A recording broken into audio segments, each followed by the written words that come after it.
الحمد لله نحمده ونستعينه ونستغفره ونؤمن به ونتوكل عليه ونعوذ بالله من شرور أنفسنا ومن سيئات أعمالنا من يهده الله فلا مضل له ومن يضلله فلا هادي له ونشهد أن لا إله إلا الله وحده لا شريك له ونشهد أن سيدنا ومولانا محمدا عبده ورسوله أما بعد فأعوذ بالله من الشيطان الرجيم بسم الله الرحمن الرحيم لئن شكرتم لأزيدنكم ولئن كفرتم إن عذابي لشديد وقال النبي صلى الله تعالى عليه وسلم الدين النصيحة صدق الله مولانا العظيم وصدق رسوله النبي الكريم ونحن على ذلك لمن الشاهدين والشاكرين والحمد لله رب العالمين رب اشرح لي صدري ويسر لي أمري واحلل عقدة من لساني يفقهوا قولي رب زدني علما رب زدني علما رب زدني علما سبحانك لا علم لنا إلا ما علمتنا إنك أنت العليم الحكيم اللهم صل على محمد وعلى آل محمد كما صليت على إبراهيم وعلى آل إبراهيم إنك حميد مجيد اللهم بارك على محمد وعلى آل محمد كما باركت على إبراهيم وعلى آل إبراهيم إنك حميد مجید۔ میرے واجب الاحترام معزز سامعین کرام، آپ حضرات کے سامنے آج جس موضوع پر گفتگو کرنے کا ارادہ ہے وہ ہے آزادی ایک بہت بڑی نعمت ہے، اور جتنی بڑی نعمت ہوتی ہے اس کا شکر بھی اتنا ہی زیادہ ہوتا ہے۔ یہ اگست کا مہینہ جا رہا ہے، اس مہینے کو یوم آزادی، پاکستان کی آزادی کے ساتھ ایک خاص نسبت ہے۔ دوسری طرف جو اسلامی مہینہ جا رہا ہے صفر المظفر کا مہینہ، اس کو بھی حضور اقدس صلی اللہ علیہ وآلہ وسلم کی جو آزادی کی تحریک تھی اس کے ساتھ ایک خاص نسبت ہے۔ آپ صلی اللہ علیہ وآلہ وسلم نے اسی سفر کے مہینے کے آخر میں آزادی کی تحریک شروع کی، مطلب کہ ہجرت مدینہ کی جو تیاری تھی وہ سفر کے آخر میں آپ صلی اللہ علیہ وسلم نے انجام دی۔ اور یہ جو ہجرت مدینہ ہوئی ہے یہ بھی ایک بہت بڑی آزادی کی پیش رفت تھی، یعنی مسلمانوں پر جو ظلم و ستم ہو رہے ہیں مکہ کے اندر، اور کافر لوگ صحیح طور پر اسلام پر عمل نہیں کرنے دے رہے، آئے روز مسلمانوں پر ظلم و ستم اور تشدد کیا جاتا ہے، تو آپ صلی اللہ علیہ وسلم نے پھر جو ہے صحابہ کرام کو حکم دیا کہ آپ اب مکہ کو، جو ارض مقدس ہے، جو ایک مقدس سرزمین ہے، اللہ کا گھر ہے، بیت اللہ کو چھوڑنا ہے اور ہم نے مدینہ طیبہ کی طرف جانا ہے۔ تو اسی سفر کے آخر میں یہ جو ہے تیاری ہوئی، اور یکم ربیع الاول کو آپ صلی اللہ علیہ وسلم نے مدینہ کی طرف ہجرت فرمائی ہے، اور پھر وہاں جا کر ایک آزاد اسلامی ریاست کی بنیاد رکھی۔ یہ پہلی اسلامی ریاست تھی اسلام کے اندر جس کی بنیاد خود آقا نامدار صلی اللہ علیہ وآلہ وسلم نے رکھی۔ یہ بنیاد اسلامی ریاست کی بنیاد کیوں رکھی گئی؟ تاکہ مسلمان آزادانہ طور پر اللہ کی عبادت کر سکیں۔ اسلام کو کوئی ایسا خطہ ہونا چاہیے جس میں اسلام کے قوانین کو نافذ کیا جا سکے، جہاں عدل و انصاف قائم ہو، وہاں صرف حاکمیت اللہ رب العزت کی ہو، اللہ کے علاوہ کسی اور کی حاکمیت نہ ہو۔ تو اس مقصد کے پیش نظر آپ صلی اللہ علیہ وآلہ وسلم نے مدینہ طیبہ میں اسلامی ریاست کی بنیاد رکھی۔ پھر آپ حضرات نے دیکھا کہ جو اسلام کو عروج ملا ہے اس ریاست کے بعد ملا ہے۔ آپ صلی اللہ علیہ وسلم کی مکی زندگی جو ہے، نبوت والی زندگی، وہ 13 سالہ ہے۔ اعلان نبوت کے بعد 13 سالہ جو ہے وہ زندگی، مکی زندگی جس کو کہا جاتا ہے، اس میں چند گنتی کے لوگ ہی مسلمان ہوئے تھے، اور جو ہے اسلام جیسے بڑھنا چاہیے تھا ویسے نہیں بڑھ رہا تھا۔ کیوں؟ ہر وقت ظلم و ستم کا سامنا رہتا، ظلم و تشدد کو صحابہ برداشت کرتے۔ اسی مکے کا واقعہ ہے، حضرت بلال حبشی رضی اللہ تعالیٰ عنہ کو جو غلام تھے امیہ بن خلف کے، کتنی زیادہ اذیتیں برداشت کرنا پڑی، اور حضرت بلال رضی اللہ تعالیٰ عنہ پر انہوں نے اپنا ہر حربہ آزما لیا، استعمال کیا، تاکہ یہ جو ہے دین کو چھوڑ دیں، اللہ کا نام، اللہ کے رسول کا نام لینا چھوڑ دیں۔ لیکن حضرت بلال رضی اللہ عنہ قربان جائیں عشق اور محبت پر، ان کا ظلم برداشت کر رہے ہیں، لیکن زبان پہ ایک ہی ترانہ ہے، احد احد کی صدا لگا رہے ہیں۔ یہ کیا تھا؟ ایک غلامی کی زندگی تھی۔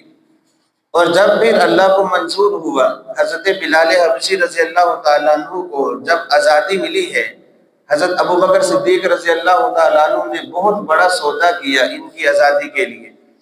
اپنا ایک پہلوان غلام، بہت طاقتور غلام دیا، اور بہت سارا مال و دولت بھی دیا۔ پھر جا کر حضرت بلال حبشی رضی اللہ تعالیٰ عنہ کو آزادی ملی، تو آزادی لے کر حضرت ابو بکر صدیق نے ان کو ہمیشہ ہمیشہ کے لیے آزاد کر دیا کہ اب تم کسی کے غلام نہیں، میں نے اگرچہ خریدا ہے لیکن میں بھی تمہیں آزاد کرتا ہوں، اب تم کسی کے غلام نہیں۔ پھر اس غلام کو شریعت نے جب آزادی ملی ہے، کیا نوازا ہے ان کو حضرت بلال حبشی رضی اللہ تعالیٰ عنہ کو، کہ اللہ نے ان کو اتنی بڑی سعادت عطا فرمائی کہ مؤذن رسول جو ہے وہ حضرت بلال حبشی رضی اللہ تعالیٰ عنہ بنے ہیں۔ باقی زندگی جو ہے اللہ کے نبی کے سامنے اذان پڑھا کرتے تھے، اور آپ صلی اللہ علیہ وسلم کے خاص خادم تھے، اللہ کے نبی کی بہت زیادہ خدمت کرتے تھے۔ ان کی ڈیوٹی ہوتی تھی فجر کی جب اذان پڑھتے، آپ صلی اللہ علیہ وسلم کا معمول یہ ہوتا تہجد کے وقت اٹھتے، تہجد ادا کرتے، اور پھر جب اذان ہو جاتی، اذان کے بعد 2 سنتیں فجر کی ادا کرتے ہلکی پھلکی، اور پھر جو ہے آپ صلی اللہ علیہ وسلم سو جاتے۔ ان کی ڈیوٹی یہ تھی حضرت بلال رضی اللہ تعالیٰ کی کہ نماز کا جب وقت ہو جائے تو مجھے پھر اٹھا لینا، جب لوگ آ جائیں جماعت کے لیے تو مجھے اٹھا لینا۔ تو حضرت بلال حبشی رضی اللہ تعالیٰ عنہ جو ہے اللہ کے نبی کو جا کر عین نماز کے وقت اٹھاتے، آپ صلی اللہ علیہ وسلم اٹھتے اور جا کر جماعت کروا دیتے۔ یہ مستقل ان کی ڈیوٹی تھی حضرت بلال حبشی رضی اللہ تعالیٰ عنہ کی۔ اسی طرح ایک سفر کے دوران، یعنی اللہ کے نبی کی اس طرح انہوں نے خدمت کی ہے، اللہ نے کہ نبی نے اپنا خاص خادم ان کو بنا کر رکھا تھا۔ ایک سفر کے دوران ان کی ڈیوٹی تھی کہ صبح جو ہے سب کو بیدار کرنا ہے، تھکے ہوئے تھے۔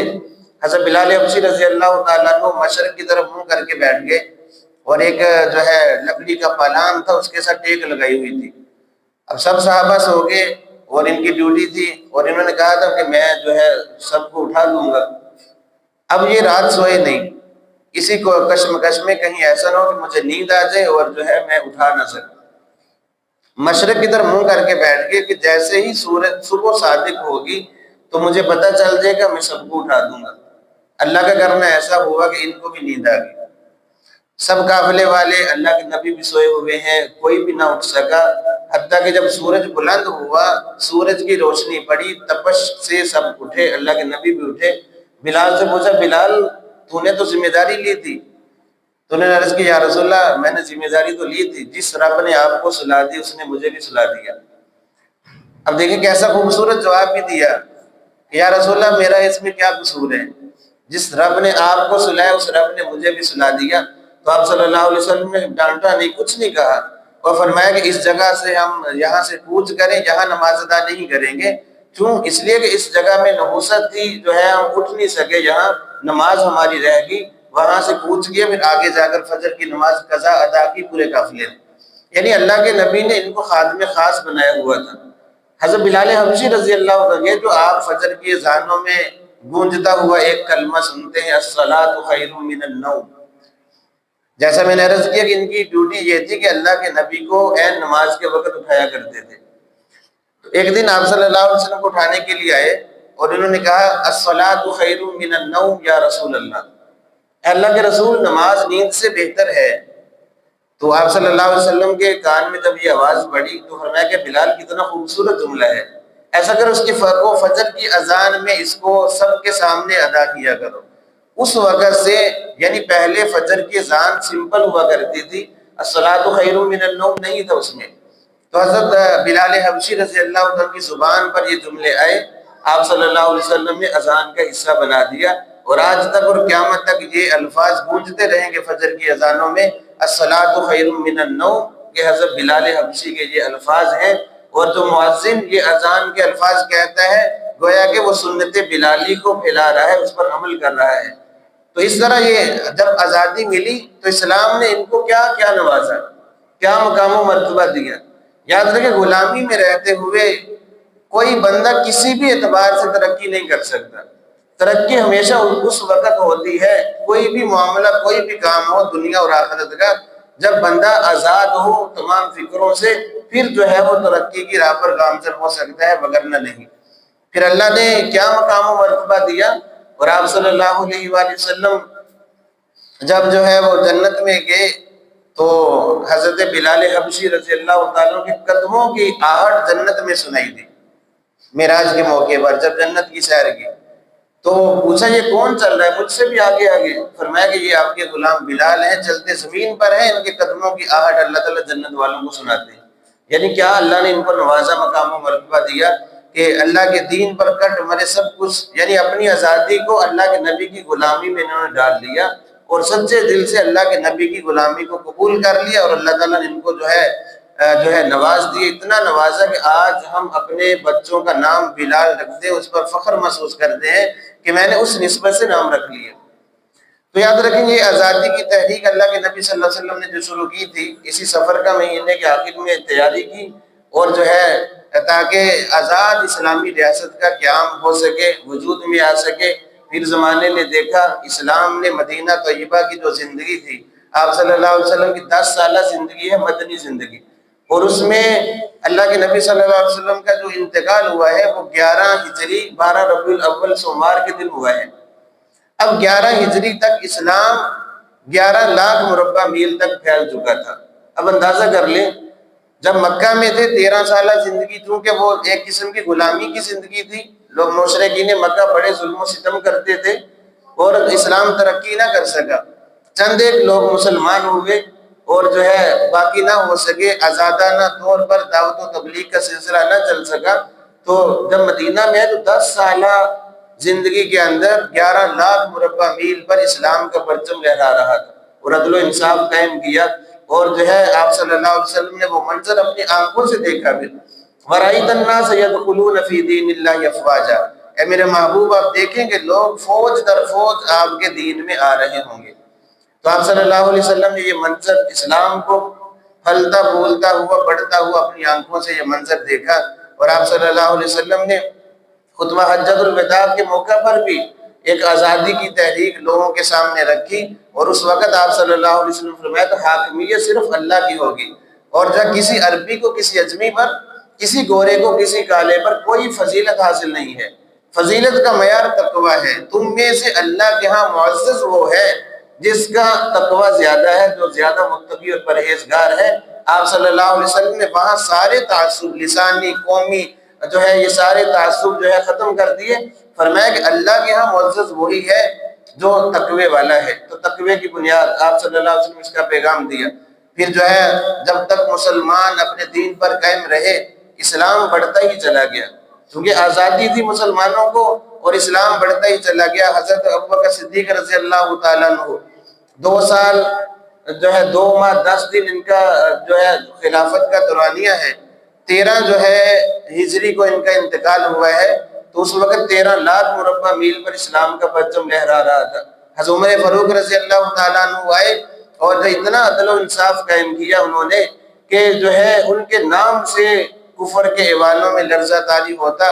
کیسر و کسریٰ کے بادشاہ ڈرا کرتے تھے، اور جب وہ دنیا سے گئے ہیں، یکم محرم الحرام کو ان کی شہادت ہوئی ہے، اس وقت 22 لاکھ مربع میل پر اسلام کا پرچم لہرا رہا تھا، اور یہ سلسلہ بھی رکا نہیں، بڑھتا چلا گیا۔ حضرت عثمان غنی رضی اللہ تعالیٰ عنہ کے زمانہ خلافت میں اور زیادہ 34 لاکھ مربع میل پر اسلام کا پرچم لہرایا۔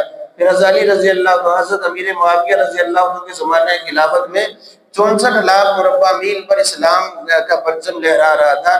یعنی اللہ نے اتنی عزت اور وقار اسلام کو دیا، چونکہ آزادانہ طور پر یہ مسلمان جو ہے متحرک تھے، اپنے دین کی خدمت کر رہے تھے۔ یاد رکھیں زوال کب آیا مسلمانوں پر؟ جب مسلمان حکمران عیاشیوں میں بڑھ گئے اور جو ہے دین کو فراموش کر دیا، اور جو ہے دین زندگیوں سے جب نکلا تو مسلمانوں پر زوال آنا شروع ہو گیا۔ اسی طرح ملک پاکستان کو دیکھیں، ہمارا یہ ملک پاکستان بڑی قربانیوں کے بعد وجود میں آیا ہے۔ یہ 14 اگست 1947 کا دن ایک تاریخ ساز دن ہے۔ اس دن اللہ نے جو ہے ایک بہت بڑی نعمت مسلمانوں کو عطا کی، وہ پاکستان کی صورت میں، اور یہ خدا داد یہ ملک ہے، اللہ نے عطا کیا ہے، بہت بڑی یہ آزادی تھی۔ اور اس آزادی کے ذرا پیچھے ذرا دیکھیں، ایک قربانیوں کی لمبی داستان ہے۔ بہت زیادہ جو ہے علماء کو جو ہے شہید کیا گیا، قربانی کی تحریکیں چلانے والے علماء تھے پیچھے۔ مولانا اشرف علی تھانوی رحمۃ اللہ علیہ بہت پہلے انہوں نے جو یہ تصور دیا تھا لوگوں کو۔ یاد رکھیں علماء چونکہ انبیاء کے وارث ہیں، وہ لوگوں کو گائیڈ کرنا یہ علماء کا کام ہوتا ہے۔ تحریکیں چلاتے شروع کرتے ہیں، پھر آگے بھی تحریکیں جو ہے وہ زور پکڑتی چلی جاتی ہیں۔ ایک لوگوں کو راستہ سکھانا، راستہ دینا۔ قائد اعظم محمد علامہ اقبال رحمہ اللہ مشہور ہے کہ انہوں نے یہ خواب پیش کیا۔ ان سے بہت سال پہلے مولانا اشرف علی تھانوی رحمۃ اللہ علیہ نے ایک نظریہ دیا کہ اس وقت تک اسلامی قانون نافذ نہیں ہو سکتے جب آزادانہ طور پہ کوئی ریاست مسلمانوں کو نہ مل جائے، تاکہ جو ہے اس میں مسلمان آزادی کے ساتھ اپنے دین پر عمل پیرا ہوں۔ اس تحریک نے پھر زور پکڑا اور پاکستان کو وجود ملا۔ پیچھے لاکھوں قربانیاں ہیں، لاکھوں جو ہے سینکڑوں عزتیں نیلام ہوئی ہیں، اور جو ہے عورتوں کی عزتیں بھی لوٹی ہیں، خودکشیاں بھی ہوئی ہیں، بہت کچھ ہوا اس پاکستان کے ملک کو حاصل کرنے کے لیے۔ تو یاد رکھیں یہ کیوں حاصل کیا گیا؟ کیا نعرہ اس وقت لگایا تھا سب لوگوں نے مل کر؟ پاکستان کا مطلب کیا؟ لا الہ الا اللہ۔ یعنی 1400 سال بعد جو ہے ایک جو دوسری ریاست اس خطہ ارضی پر جو قائم ہوئی ہے وہ پاکستان کی صورت میں قائم ہوئی ہے۔ پہلی صدی ہجری میں جو ہے مدینہ طیبہ کی ریاست، اور یہ 1400 سال بعد پھر پاکستان کی یہ جو ریاست ہے یہ کلمے کی بنیاد پر یہ بنی ہے۔ اب ہمیں چاہیے یہ تھا کہ کلمے کے نعرے پر ہم نے اس ملک کو حاصل کیا ہے، ہم اس ملک میں اسلامی قانون کو لائیں اور نافذ کریں۔ مسلمانوں کو اللہ نے یہ آزادی دی ہے آزادانہ طور پر۔ یاد رکھیں اب بھی ہمیں اللہ کا شکر ادا کرنا چاہیے، حالات جیسے بھی ہیں پھر بھی اللہ کا بہت احسان ہے کہ آزادانہ طور پر ہم اپنی مسجد میں اذان پڑھتے ہیں، ہم آزادانہ طور پر نماز ادا کرتے ہیں، اور جو ہے ہر بندہ جو ہے اس میں اپنے دین پر عمل کرنے میں آزاد ہے، کسی پر کسی قسم کی کوئی پابندی ہمارے ملک میں نہیں ہے۔ تو ہم جو ہے وہ دین پر آئیں اور دین پر چلنے کی کوشش کریں۔ اب مسئلہ یہ ہے کہ پاکستان ایک آزاد ملک تو ہمیں مل گیا، اور نعرہ بھی یہی تھا لا الہ الا اللہ، اسی بنیاد پر ملا، لیکن انگریز کی غلامی کرتے کرتے ایسے ذہن بن چکے تھے کہ اب غلامی سے نکلنا ہی نہیں چاہتے۔ آج کا حکمران طبقہ ہمارا آپ حضرات کے سامنے ہے، بظاہر تو یہی نعرہ آزادی پاکستان کا نعرہ ہے، لیکن ہم غلامی کی زندگی میں ہی جو ہے زندگی بسر کر رہے ہیں۔ جو حکم انگریز دے رہے ہیں، جو عالمی قوتیں ہمیں حکم دیتی ہیں، ہم ان کے سامنے اپنا سر جھکا دیتے ہیں، کوئی نہیں دیکھتے۔ یاد رکھیں یہی وجہ ہے کہ آج عدالتوں کا نظام درم برم ہے، آج کہیں بھی اسلام کا کوئی قانون نافذ نہیں ہے۔ اسلام کے قانون کی کوئی بات کرے تو کہتے ہیں یہ وحشیانہ قانون ہے، نعوذ باللہ۔ اسلام پہ لوگوں نے اعتراض کرنے شروع کر دیے، قرآن کے احکامات پہ اعتراض کرنے شروع کر دیے، اسلامی حدود کا جو قیام تھا اس پر اعتراض کرنا شروع کر دیے، تو یاد رکھیے کیسے ملک ترقی کرے گا؟ جب ہم غلامی سے نکلے ہی نہیں ہیں تو ملک ترقی بھی نہیں کر سکتا، بلکہ ہر آئے دن ظلم بڑھتا چلا جائے گا، اور جو ہے مظلوموں کی آہیں کسی کو سنائی نہیں دیں گی۔ آج یہی ہمارے ملک کا حال ہے، ایک دن آ جاتا ہے اور اس دن کیا ہم کرتے ہیں، کیا حشر کرتے ہیں، اور کیا اپنے اکابرین کی قربانیوں کا مذاق اڑاتے ہیں۔ وہ حضرات کے سامنے بڑے دکھ درد کی بات ہے کہ وہ ملک جو ہمیں قربانیوں کے بعد ملا تھا، ہمارے اکابرین نے، بزرگوں نے جانیں نچھاور کی تھی، عزتیں لوٹی تھی، اس ملک کو بچانے کے لیے سب کچھ انہوں نے کیا، اور آج ہم اس ملک کے اندر وہی ناچ گانا، وہی جو ہے شراب خوری، اور وہی بے پردگی، وہی آوارگی، اور وہی نوجوان طبقہ جس کو نماز کا کوئی خیال نہیں ہے، اور جو ہے بائک نکالی، موٹر سائیکل، شور شرابہ ہلا گلا کیا، اور ہم نے آزادی منا لی۔ یاد رکھیں یہ آزادی کا مقصد نہیں ہے، ہم مقصد سے دور نکل گئے ہیں، ہمیں لوٹنا چاہیے۔ آج ہمارے گھروں میں یاد رکھیں ہم اپنے گھر سے ابتدا کریں، اپنے بچوں سے ابتدا کریں۔ یہ جو بچے ہیں یہ ہمارا سرمایہ ہے، ان کو ایک ذہن دے کر جائیں کہ ہم آزاد ہیں، اور آزادی کی جنگ ہم نے لڑنی ہے، اور ہم نے کسی کی غلامی کو قبول نہیں کرنا۔ اسلام ہمیں غلام بنانے کے لیے نہیں بلکہ آزاد بنانے کے لیے آیا ہے، اور اسلام نے آزادی کا ہمیں درس دیا ہے۔ اپنے بچوں کو صحابہ کرام کے واقعات سنیں۔ آج ہمارے گھروں میں تذکرے کیا ہوتے ہیں، اللہ معاف فرمائے، آج فلاں ڈرامہ لگنا ہے، آج فلاں فلم کا سین بڑا اچھا ہے، فلاں کام ہونا ہے، فلاں گانا مجھے بڑا پسند ہے۔ اب ہمارے گھروں میں یہ تذکرے ہو رہے ہیں۔ ہماری نوجوان نسل یہ کارٹون، یہ ڈرامے، یہ فلمیں اسی کی رسیہ ہے، یہ ناچ گانا ہے اسی کی رسیہ ہے۔ یاد رکھیں ایسے کہاں آزادیاں ملتی ہیں، ہم تو اندر سے ختم ہیں بالکل۔ آج کسی بچے سے پوچھے بیٹا بڑے ہو کر تو نے کیا بننا ہے، وہ کسی سنگر کا نام لے گا، حالانکہ اس کو چاہیے تو یہ تھا کہ میں بڑا ہو کر عمر بن خطاب بنوں گا، میں بڑا ہو کر ابو بکر صدیق بنوں گا۔ بیٹی سے پوچھے وہ کہے میں بڑی ہو کر فاطمہ الزہرا رضی اللہ تعالی عنہا بنوں گی، میں عائشہ صدیقہ جیسی سیرت بناؤں۔ پتہ ہی نہیں ہے ہمیں، صحابہ کرام کی زندگیوں کا پتہ نہیں ہے، ہم نے ایسے مٹا دیا ان کی زندگیوں کو، تو کہاں سے ہمیں آزادی ملے گی، کہاں سے ہمیں درس ملے گا، کہاں سے ہم دین پر عمل پیرا ہوں گے، کہاں ہم امید رکھ سکیں گے کہ ہماری نسلیں دین پر رہیں گی؟ یہ خام خیالی ہے۔ جب ہم نے دین دیا ہی نہیں ہے ان کو تو کیسے دین پر یہ ہماری نسلیں چلیں گی؟ ہمیں چاہیے کہ اپنے گھروں میں تذکرے کریں، صحابہ کرام کی زندگیوں کو پڑھیں۔ حیات الصحابہ بہترین کتاب ہے، چھوٹے چھوٹے صحابہ کرام کے واقعات لکھے ہیں۔ صحابہ کرام کے واقعات رات کو یا کسی وقت سب گھر والے اکٹھے ہو جائیں، 5-10 منٹ صرف اللہ کے لیے نکال لیں، وہاں یہ تعلیم دیں، ان کتاب پڑھ کے صرف اوپر سے پڑھ کر بچوں کو سنا دیں، سب کو سنا دیں، انشاءاللہ ہماری زندگیوں میں بھی تبدیلی آئے گی، ہماری نسلوں میں بھی تبدیلی آئے گی۔ جب صحابہ کرام کے تذکرے ہمارے سامنے ہوں گے، ان کی زندگی ہمارے سامنے ہوگی، امہات المومنین کی زندگی ہمارے سامنے ہوگی، ہماری بچیوں میں غیرت نام کی چیز پیدا ہوگی، اور بے حیائی آوارگی سے وہ محفوظ رہے گی، اور معاشرے میں امن قائم ہوگا۔ ہم یہاں سے ابتدا کریں، اور جو ہے دین پر یاد رکھیں آئیں گے تو کامیابی ہے، دین سے دوری اگر ہوگی تو کسی چیز میں کوئی کامیابی نہیں ہے، اور دین ہی ہمیں آزادی کا درس دیتا ہے۔ حضرت موسیٰ علیہ السلام کو اللہ نے فرعون کے دربار میں بھیجا تھا۔ اب فرعون وہ آدمی ہے جس نے موسیٰ علیہ السلام کو محل میں رکھ کر ان کی پرورش کی ہے۔ اللہ کا ایک نظام تھا، اللہ نے دشمن کے گھر میں پالا ہے حضرت موسیٰ علیہ السلام کو۔ جب بڑے ہوئے اعلان نبوت کیا، فرعون کے سامنے کھڑے ہو گئے، فرعون نے تانا دیا موسیٰ علیہ السلام، قرآن میں موجود ہے کہ تو نے کتنا عرصہ میرے پاس گزارا ہے، اور وَفَعَلْتَ فَعَلَتَكَ الَّتِي فَعَلْتَ بِهَا، تو نے فلاں فلاں کام بھی کیا، ایک بندے کو قتل بھی کر دیا، ہم نے تجھے کچھ نہیں کہا، اور آج تو کہتا ہے کہ یعنی یہ جو نعمتیں ہیں ان کا تذکر اس کو بطور تانا کے موسیٰ علیہ السلام کے سامنے رکھا۔ تو موسیٰ علیہ السلام نے کہا کہ کس بات کا تو ہمیں تانا دے رہے، تو نے تو ہمیں غلام بنا کر رکھا ہوا ہے، بنی اسرائیل کو غلام بنا کر رکھا ہے، تو معلوم یہ ہوا کہ یہ جو غلامی ہے اس میں کوئی عیش و عشرت کوئی کسی کام کی نہیں ہے، چاہے مال و دولت ہو، پیسے ہو، محلات ہو، کوئی ویلیو نہیں رکھتے جب بندے ہی غلام ہو، غلامیت ہو۔ فرمایا کہ تو نے تو غلام بنا کر سب کو رکھا ہوا ہے، میں بنی اسرائیل کو آزاد کروانے کے لیے تیرے پاس آیا ہوں، بنی اسرائیل کو میرے ساتھ روانہ کر دے۔ آزادی کی تحریک موسیٰ علیہ السلام نے شروع کی، اور بنی اسرائیل کو فرعون کے ظلم سے آزاد کروایا۔ آزادی کے بعد انہوں نے کیا کیا؟ انہوں نے سجدہ شکر ادا کیا، اللہ رب العزت کا شکر ادا کیا۔ اور آپ صلی اللہ علیہ وسلم نے جب مکہ فتح کیا ہے اور آپ صلی اللہ علیہ وسلم نے وہاں کوئی ہلہ گلا نہیں کیا صحابہ کرام نے، بلکہ ایک صحابی نے نعرہ لگایا الیوم یوم الملحمہ، آج تو جنگ کا دن ہے، لڑائی کا دن، انتقام لینے کا دن ہے۔ آپ صلی اللہ علیہ وسلم نے فرمایا کہ نہیں، الیوم یوم المرحمہ، آج تو رحم دلی کا دن ہے۔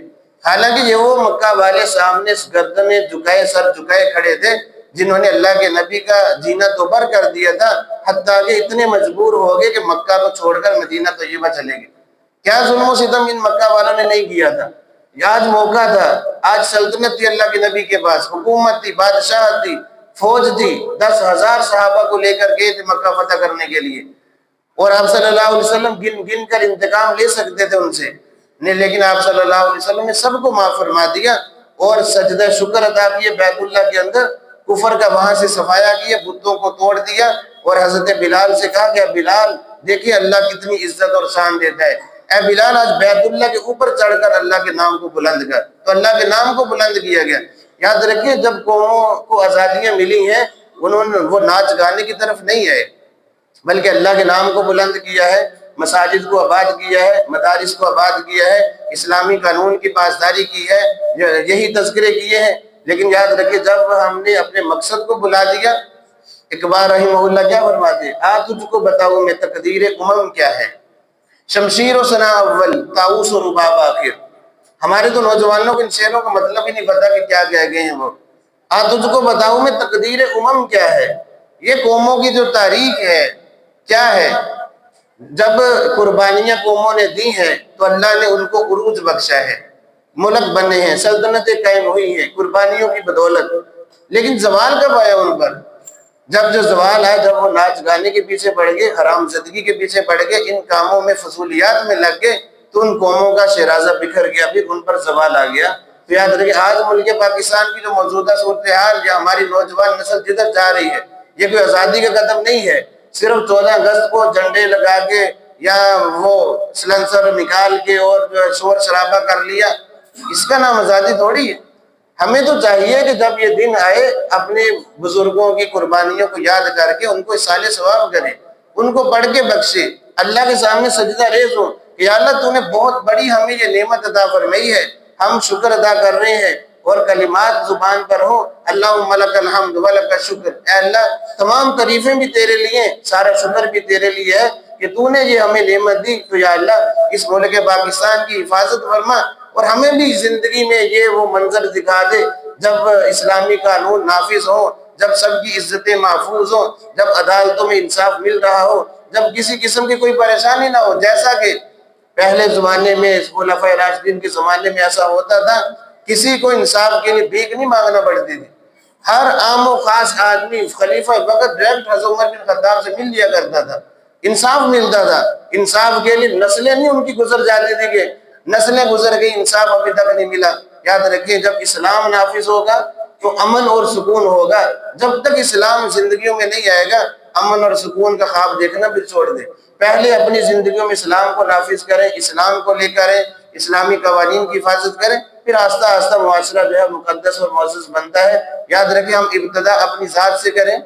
اگر کوئی آدمی نمازیں نہیں پڑھتا، پہلے نمازوں کو سیکھیں اور 5 وقت کم از کم نماز کی پابندی کریں۔